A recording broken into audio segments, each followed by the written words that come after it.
최근에 이렇게 눈에 많이 띄는 게 아파트 신축 현장이었습니다. 예.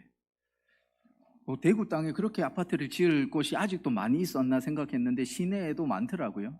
그래서 경북대 앞쪽에도 크게 아파트 신축을 하고 있고, 또 그 부근에 뭐 파티바 병원 그쪽이나 뭐 주변에 참 많이 신축을 하고 있습니다.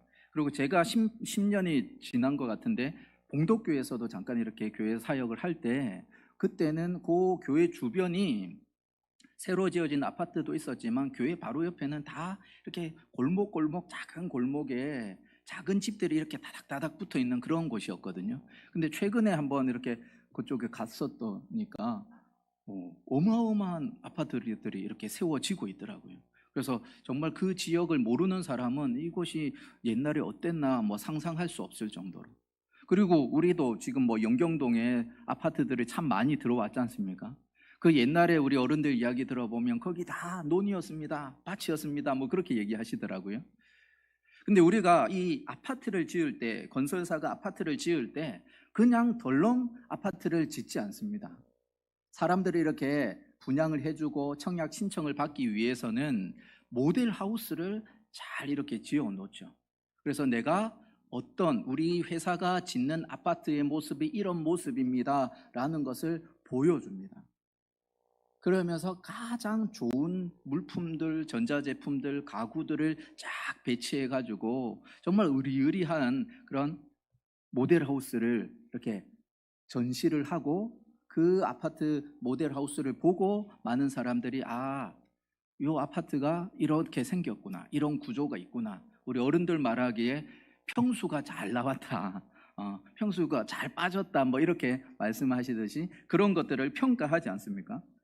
이제 코로나 시대라 가지고 요즘에는 이제 핸드폰, 스마트폰 또는 컴퓨터를 통해서 가상현실, VR 체험 뭐 이런 식으로 그 모델하우스를 보여주는 그런 데도 있다고 합니다. 사람들이 이렇게 몰려들면 안 되니까. 그런데 이전에 코로나 시대 전에는 어땠습니까? 어떤 아파트 대단위 단지가 이렇게 신축한다 그러면 그 모델하우스를 보기 위해서 사람들이 참 많이 몰려왔어요.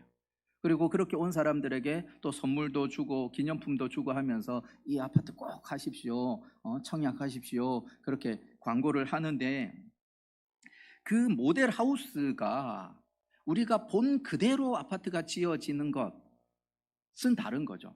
그러니까 구조는 똑같은데 모델 하우스에 있는 모든 전자제품과 가구가 그것처럼 내가 들어갈 아파트도 그런 거는 아니잖아요.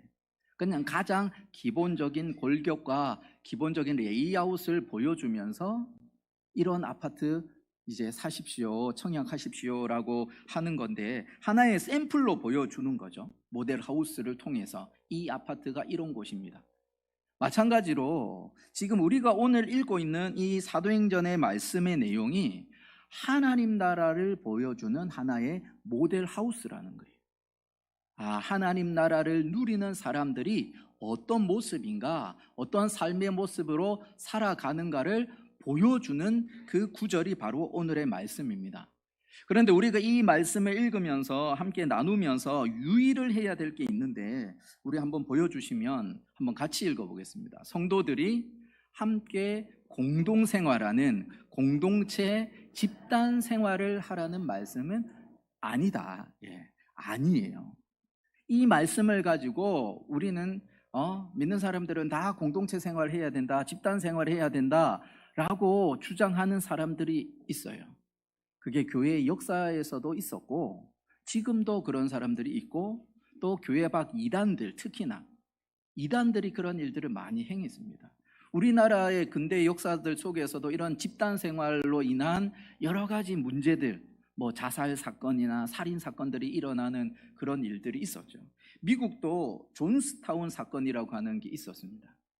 그래서 이 어떤 한 사람이 사람들을 끌어모아 가지고 남미에 가 가지고 하나의 그 집단 생활을 할 수 있는 그런 거처를 만들어 놓은 거예요. 그리고 지금 그 결과가 저겁니다. 결국에는 자살로 끝이 나요. 그리고 저 사람이 교주인데 그 수많은 사람들을 이렇게 끌어모아 가지고 결국에는 집단 자살하게 되어지고 살인 사건이 일어나는 그런 일들이 일어납니다.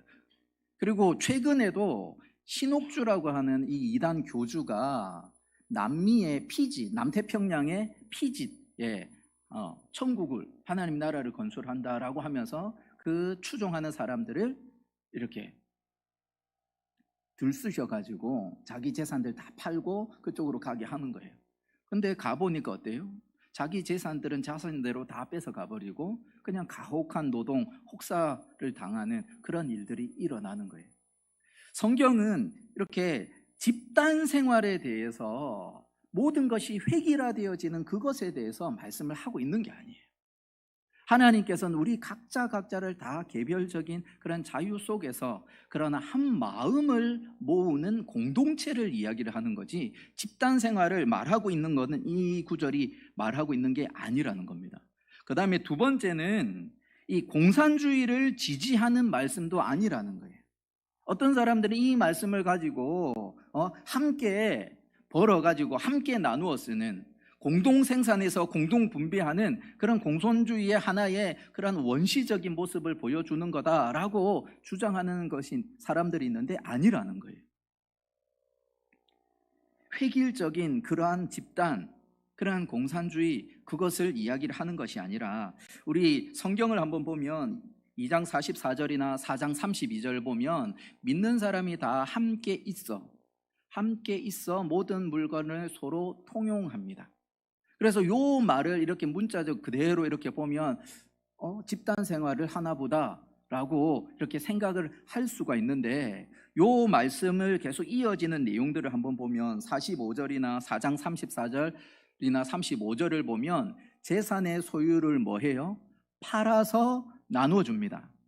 근데 여기서 팔아서 나누어 준다라는 요 말이 내 것을 한꺼번에 다 팔아가지고 다 일일이 분배한다라는 것이 아니라 때에 따라서, 경우에 따라서, 필요에 따라서 많이 가진 자가, 좀 넉넉한 사람이 자기의 것을 나누는 거예요.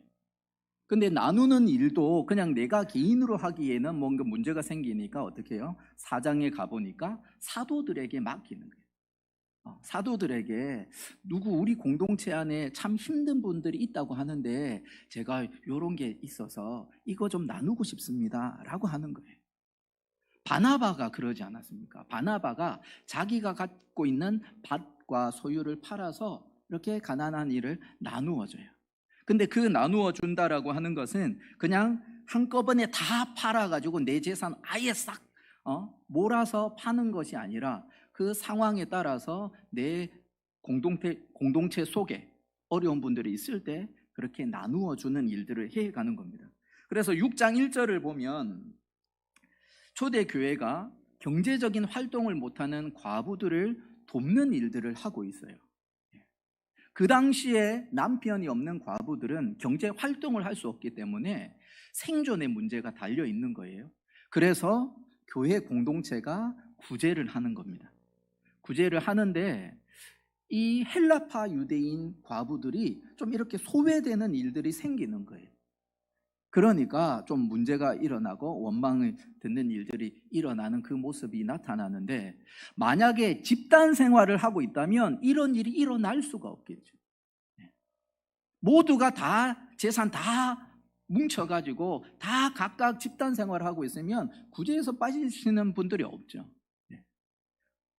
필요에 따라서, 상황에 따라서 자원해서 내 것을 나누고 있는 공동체의 모습을 보여주는 겁니다.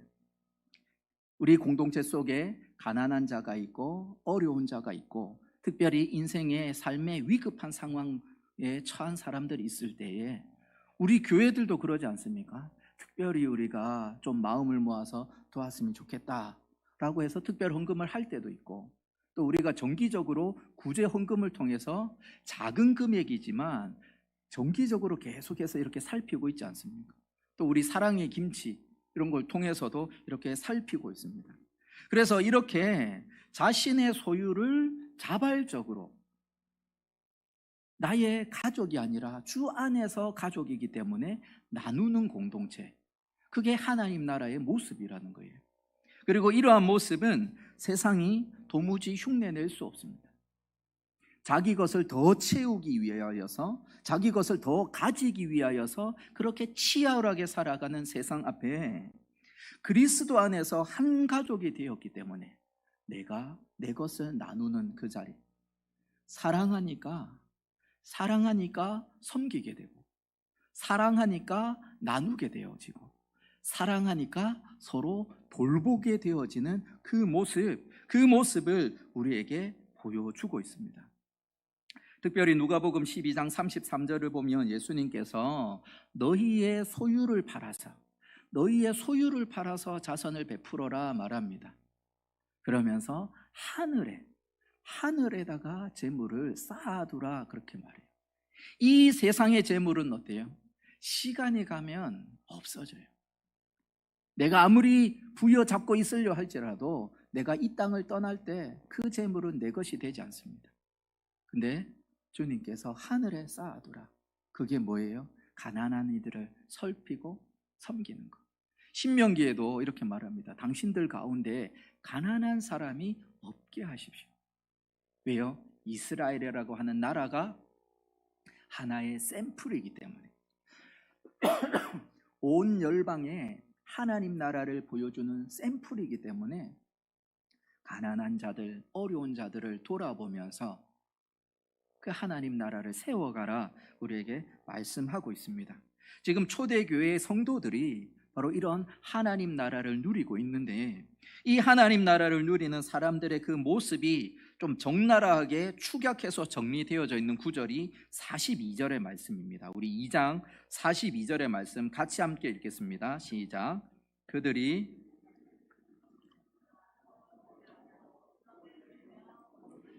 기도하기를 힘쓰니라. 지금 보면 네 가지를 하고 있어요. 네 가지. 사도의 가르침을 받는 일, 교제하는 일, 떡 성찬을 하는 일, 그 다음에 기도하는 일에 뭐 한다고요? 힘쓰니라. 힘쓴다는 요 말은 전념한다. 그 일을 꼭 붙든다. 그래서 나의 에너지를 다 쏟아붓는다라는 말이에요. 초대교회 성도들이 했던 그 네 가지 이 일에 전심전력해서 에너지를 다 쏟아붓고 꼭 이 일을 해야지라고 하면서 하고 있는 겁니다. 그리고 그 첫 번째가 뭐냐면 사도들의 가르침을 받는 거예요. 사도들의 가르침을 받는 것. 그런데 이 일은 사도들이 처음 했던 특별한 일이 아니라 우리 예수님께서 제자들에게 이미 행하셨던 일이에요. 우리 마태복음 11장 29절을 보면 예수님 말씀하십니다. 우리 한번 보여주시면, 나는 마음이 온유하고 겸손하니 뭐 하라고요? 나의 멍에를 메고 내게 배우라. 그리하면 너희 마음이 쉼을 얻으리니. 지금 나의 멍에를 메고 내게 배우라 라고 말합니다. 멍에라는 것은 뭡니까? 소 등 위에 짊어져야 되는 짐이에요. 짐인데 지금 사진을 보면 아시듯이 우리나라는 소 한 마리가 멍에를 메고 쟁기질을 합니다. 근데 예수님이 생활하던 그 이스라엘 그 주변의 나라는 이렇게 두 마리가 해요. 두 마리가. 그래서 한 마리는 베테랑이에요. 한 마리는 이미 오랫동안 이렇게 쟁기질을 했던 소고, 그 다음에 한 마리는 뭐겠어요? 이제 젊은 애인 거예요. 힘이 넘치는데 어떻게 해야 될지도 모르는 거예요. 우리 어르신들 아실 겁니다. 소 쟁기질 할 때 송아지, 이제 막 이렇게 힘이 생긴 송아지들은 쟁기질 잘 못해요. 그냥 풀썩풀썩 뛰기만 뛰고 제대로 못합니다. 그래서 뒤에서 어른들이 맨날 그 밧줄 가지고 엉덩이 세게 때리면서 이랴 하면서 이렇게 훈련시켜야 돼요. 그래서 어느 정도 훈련이 되면 그때서야 이렇게 되는데, 지금 이스라엘의 문화 속에서는 이렇게 두 마리가 함께 짝을 가지고 만들어서 하는 거예요.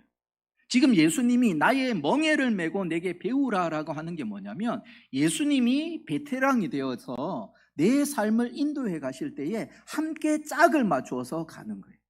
함께. 그래서 하나님 나라를 누리는 삶의 모습이 어떤 것인지를 예수님께서 친히 보여주시면 거기에 맞춰서 이렇게 쭉 나아가는 거예요. 제자들에게 3년 동안 동고동락을 하면서 예수님께서 보여주신 게 그런 거예요. 하나님 나라를 누리는 삶이 어떤 것인지를 보여주셨습니다. 보여주시는 뿐 아니라 가르치셨어요.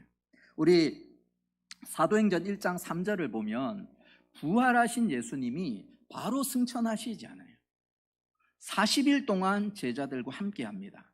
그리고 그때 하신 일이 뭐냐면 하나님 나라의 일을 말씀하세요.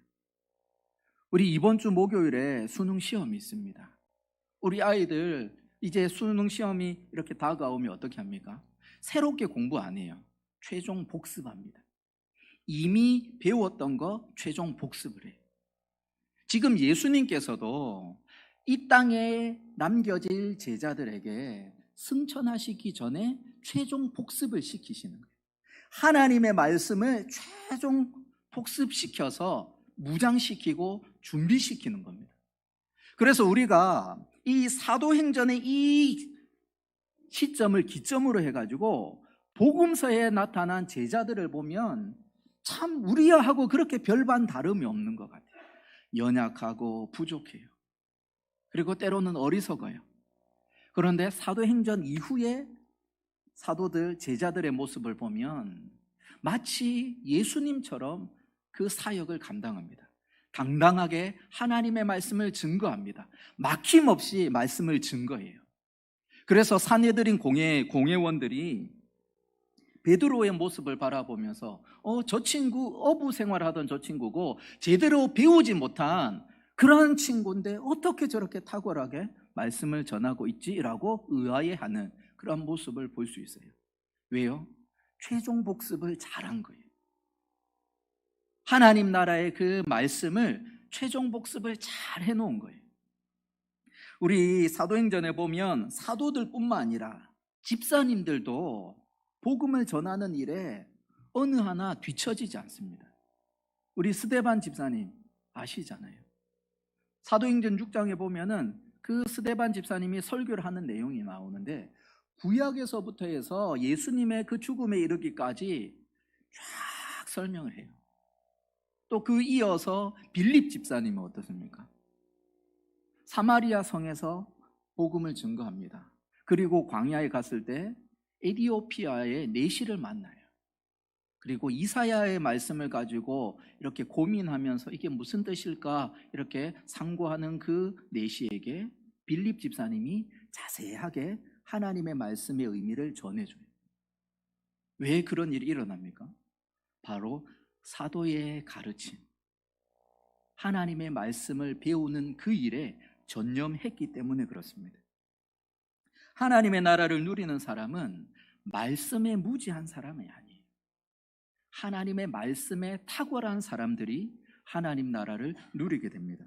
우리 두 번째로 초대교회 성도들의 모습을 보면 우리 사도행전 2장 42절을 보면 서로 무엇을 합니까? 교제합니다. 교제. 우리 교제라는 말이 우리 헬라어로는 코이노니아라는 말이에요. 그리고 코이노니아의 그 기본적인 뜻이 우리 저기 자막 있는 것처럼 좋은 일을 함께 나누고 공유하는 거예요.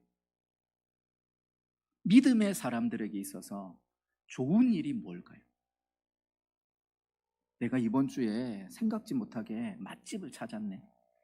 예, 값도 싸고. 예, 그거 꼭 우리 집사님들한테 얘기해 줘야지. 그런 걸까요? 아니면 어떤 사람이 나한테만 와가지고 너만 꼭 알아라. 이것만 하면 돈 번다. 보통 그게 사기꾼들이 하는 말입니다. 예, 우리 어르신들 너만 꼭 알아라 하면은 이거는 너만 사기 당한다 이 말이에요. 그런 게 좋은 일이 아니잖아요. 땅 어디 가면은 땅을 사면 정말 이거 돈 된다. 부동산 사면 돈 된다. 아파트 사면 돈 된다. 이거 말하는 거 그게 좋은 일이 아니에요. 성도들에게 있어서 좋은 일은 내 인생 가운데 역사하신 하나님, 그 하나님의 은혜와 사랑을 나누는 거예요. 이번 한 주간에 내가 말씀 붙들고 살았는데 하나님께서 이렇게 일하시더라. 내가 다니엘 기도에 참석하면서 울부짖으며 기도하는데 하나님께서 내 마음을 이렇게 만져주시더라. 생각지 못했던 하나님의 역사가 내 인생 가운데 이렇게 일어나더라 라는 것을 나누는 게 그게 코이노니아예요. 우리 빌레몬서 1장 6절을 보면 이런 말씀이 있는데 빌레몬에게 사도 바울이 말합니다. 너의 믿음의 교제가 우리 가운데 있는 선을 알게 하시고 그 다음에 어떻게 해요? 그리스도께 이르도록 역사하느니라. 지금 빌레몬이 나누고 있는 그 좋은 일, 하나님의 은혜와 사랑의 역사를 나눌 때에 그 이야기를 듣는 사람들이 은혜를 받고, 아, 하나님 살아계시는구나. 아, 하나님께서 역사하시는구나. 그래서 주님 앞으로 나아오게 되는 그런 일들이 일어나는 거예요. 우리가 코로나 시작하면서 우리가 잃어버린 안타까운 모습 중에 하나가 이 교제의 모습 아닙니까? 우리 교육관 바로 뒤에 또 지하에 보면 우리 애찬을 나누는 식당이 있는데 벌써 문을 닫은 지가 2년이 다 돼가고 있습니다. 우리 집사님들, 우리 권사님들, 우리 장로님들 저한테 이런 얘기 하실 때 식당 빨리 열어야 되는데 왜요? 거기에서부터 성도의 교제가 시작되니까. 다행스러운 거는 이번 주에 동구청에서 공문이 왔습니다. 일상회복 1단계 조치로 종교시설에게 어떻게 하십시오라고 공문이 왔는데 그 공문에 따르면은 백신 접종자를 포함해서 소그룹으로 모일 수 있는 인원이 최대 12명까지 모일 수 있다라고 이렇게 공문이 왔어요. 그래서 성가대도 이제는 아까 중창으로 섰는데 12명까지는 성가대도 설 수 있습니다라고 이렇게 공문이 왔어요. 우리 이 공문이 왔다고 그냥 우리가 전도회실에서 모여서 마스크 다 빼놓고 그냥 뭐 먹고 마시면서 그냥 얘기하고 이렇게 하면 안 됩니다. 우리는 더 철저하게 소그룹으로 모여서 믿음의 교제를 하되 마스크 철저하게 쓰고 그 다음에 또 만약 무언가 먹어야 된다면 좀 넓은 공간에 오픈되어진 공간에 그리고 그때는 대화를 조금 잠시 멈추고 그렇게 교제를 하는 겁니다. 그리고 마스크 끼고 마음껏 하나님께서 이렇게 일하고 계시더라. 그리고 또 우리 전도회 안에 좀 장기 결석하시는 분들 계시고 마음의 상처를 받아서 좀 교회를 떠나신 분들이 있잖아요. 그런 분들에게 우리가 믿음의 교제를 하는 거예요. 누구야? 다시 우리가 힘을 내자. 하나님이 계시지. 우리 혼자 있어봤자 더 힘들어지지 않냐. 그러면서 계속해서 그런 믿음의 교제를 할 때에 하나님의 그 풍성한 은혜를 누리게 되어지고 그 자리가 하나님 나라를 누리는 현장이 되는 것입니다. 그리고 세 번째는 성찬인데 떡을 뗍니다. 떡을 떼. 여기서 뗀다라는 말은 찢는다는 말이에요. 그래서 우리 장로교 전통 속에서는 성찬식을 할 때 이미 준비되어져 있는 그 빵 조각, 나뉘어진 빵 조각을 우리가 이렇게 성찬에 참여할 때 먹지만 사실은 보통 이제 이 빵 덩어리를 가지고 이렇게 찢어 먹어요. 그렇게 떼어서 성찬에 참여를 합니다. 우리 예수님께서 누가복음 22장 19절 보면 이렇게 말씀하시는데 떡을 가져 감사기도 하시고 떼어 그들에게 주시면서 말씀하시는 게 이것은 너희를 위하여 주는 내 몸이다. 그래서 나를 기념하라 라고 말합니다. 어쩌면 그냥 빵 조각 하나일 뿐이지만 그것이 상징하는 게 뭐예요? 나를 위하여 찢으신 예수님의 육신임을 기억하라는 거예요. 나를 구하기 위하여 생명을 쏟아 놓으신 그 주님을 기억하는 순간 진정으로 그러한 성찬에 참여할 때 어떨까요? 그 은혜가 풍성해지고 감격이 풍성해지는 겁니다. 그래서 찰스 스펄전 목사님이 이 성찬에 대해서 말을 할 때 이 성찬은 단순하면서도 어떻다고요? 숭고한 것이다.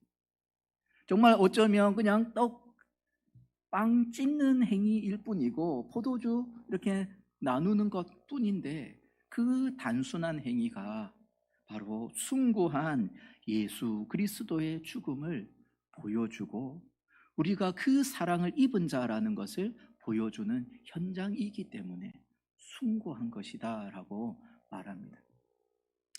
프랑스의 황제 우리 나폴레옹 우리 잘 알잖아요. 이 황제 나폴레옹이 실각을 해서 세인트 헬레나 섬으로 유배를 당합니다. 그리고 그 자리에 함께 동행했던 사람들 중에 한 사람이 나폴레옹에게 이렇게 질문을 합니다. 당신의 인생에 있어서 가장 행복했던 날이 언제입니까? 혹시 왕관을 쓰는 그 황제가 되었던 날입니까? 아니면 유럽 전쟁을 일으켜서 독일 땅 그 수도 한복판을 점령했던 그날입니까? 라고 이렇게 물었을 때에 나폴레옹이 이렇게 답을 합니다. 내 인생에 있어서 가장 행복한 날은 내가 성찬에 처음으로 참여했던 날입니다. 라고 말해요. 황제로서 승승장구할 때는 몰랐는데 실각하고 이제 그 삶을 돌아보니까 자기가 그렇게 추구했던 그런 권력과 명예와 물질이 아무런 의미가 없는 거예요. 근데 생각나는 건 어때요? 나를 구원하신 주님이 생각나는 거예요. 그리고 그 주님을 기념하는 그 성찬에 참여했던 날, 그날이 정말 행복했던 날이다 라고 말합니다. 그 말에 저도 전적으로 동감을 하는데, 제가 어릴 때부터 신앙생활을 하다가 보면 어른들이 성찬에 참여할 때 옆에 있는 애들이 어떻게 해요? 손이 갈 때가 있어요. 저도 그랬던 적이 있거든요. 그 어른들 손이 가길래 나도 그런가 보다라고 생각을 했었습니다. 근데 나중에 알고 보니까 그런 세례를 받아야, 학습을 받고 세례를 받아야 되는 절차들이 있고 그 절차를 다 따라야 되는 거예요. 그리고 그 절차를 따라서 처음으로 성찬에 참여했을 때 아마 그때 그를 기억하실 겁니다. 그 빵 조각 정말 작은 거고 입에 넣었을 때 그냥 금방 사르르 사라지는 그 빵 조각이었지만 예수님이 나를 위하여 죽으셨다라는 것을 생각할 때 어떻습니까?